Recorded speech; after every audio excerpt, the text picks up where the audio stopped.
एका माणसाने जगाला शस्त्र न उचलता लढायला शिकवलं. एका माणसाने सत्याला राजकारणात आणलं आणि एका माणसाने भारताला फक्त स्वातंत्र्य नाही तर विचार दिला.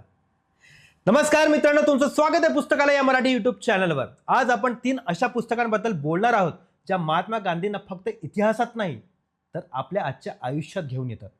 ही 3 पुस्तकं म्हणजे माझे सत्याचे प्रयोग, दुसरं मेरे सपनों का भारत आणि तिसरं Mahatma Gandhi non violent power in action. आजच्या भागात आपण पाहणार आहोत ही पुस्तकं कशाबद्दल आहे, यातून आपल्याला नेमकं काय समजतं आणि तिसरं म्हणजे आजच्या काळात गांधी आपल्याला का पुन्हा वाचायला हवं. चला तर मग गांधींच्या विचारांच्या प्रवासाला सुरुवात करूया. आपल्या भागात ज्याचं नाव आहे पुस्तकालय प्रेझेंट्स पुस्तकांची सहल. पहिलं पुस्तक माझे सत्याचे प्रयोग. मित्रांनो, हे पुस्तक म्हणजे गांधींचं आत्मचरित्र नाही, हे आहे एका माणसाचा स्वतःशी चाललेला प्रामाणिक संवाद. या पुस्तकात गांधी सांगतात ते परिपूर्ण नव्हते, त्यांनी चुका केल्या, त्यांना भीती वाटली, संशय देखील आले, पण एक गोष्ट त्यांनी कधी सोडली नाही आणि ती म्हणजे सत्याचा शोध. या पुस्तकातून आपल्याला काय कळतं?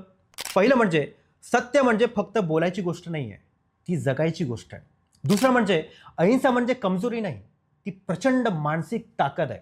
आणि तिसरं म्हणजे स्वतःकडे प्रामाणिकपणे पाहण्याची हिंमत म्हणजेच खरी क्रांती आहे.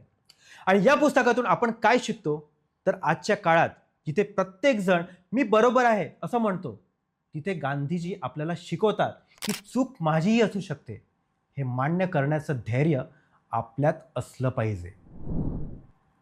दुसरं पुस्तक मेरे सपनों का भारत.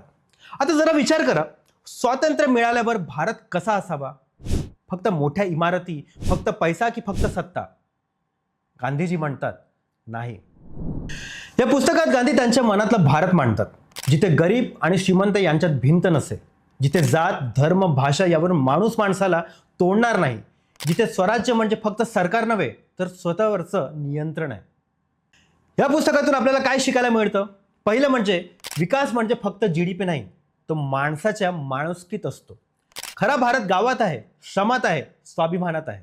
आणि तिसरं सर्वात महत्त्वाचं, स्वातंत्र्य टिकवायचं असेल तर मूल्य जपावी लागतात. आणि आज जेव्हा आपण माझा देश कुठे चाललाय असा प्रश्न विचारतो, तेव्हा मेरे सपनों का भारत आपल्याला आरसा दाखवतो. तिसरं पुस्तक आहे non violent power in action. मित्रांनो, हे पुस्तक थोडं वेगळं आहे. हे गांधींजी काय म्हणाले यापेक्षा गांधीजींच्या अहिंसेने काय बदल घडवले याचं विश्लेषण आहे. या पुस्तकात आपल्याला दिसतं की अहिंसा ही भावना नाही, ती रणनीती आहे. दुसरं म्हणजे सत्याग्रह म्हणजे निष्क्रियता नाही तर नियोजनबद्ध, शिस्तबद्ध संघर्ष आहे.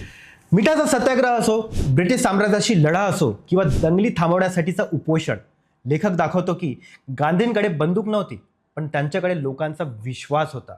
आज जगभरात ज्या शांततामय चळवळी उभ्या राहिल्यात त्यांच्या मुळाशी गांधीजी आहेत, हे पुस्तक ते ठामपणे सांगतं. आणखी महत्त्वाचा एक मुद्दा, ही 3 पुस्तकं एकत्र वाचली तर गांधी आपल्यासमोर 3 रूपात उभे राहतात. पहिलं म्हणजे स्वतःशी प्रामाणिक माणूस, दुसरं म्हणजे समाजाचं स्वप्न पाहणारा विचारवंत आणि तिसरं म्हणजे अहिंसेने सत्ता हादरवणारा नेता. मित्रांनो, आजच्या गोंधळलेल्या, रागाने भरलेल्या वेगवान काळात ही 3 पुस्तकं आपल्याला शिकवतात की थोडं थांबायला, थोडं विचार करायला आणि थोडं अधिक माणूस बनायला.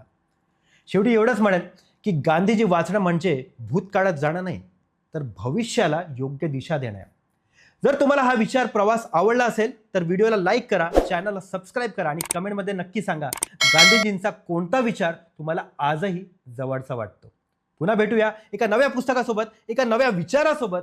तोपर्यंत तुम्ही काही ना काही वाचत राहा, कारण वाचाल तर वाचाल.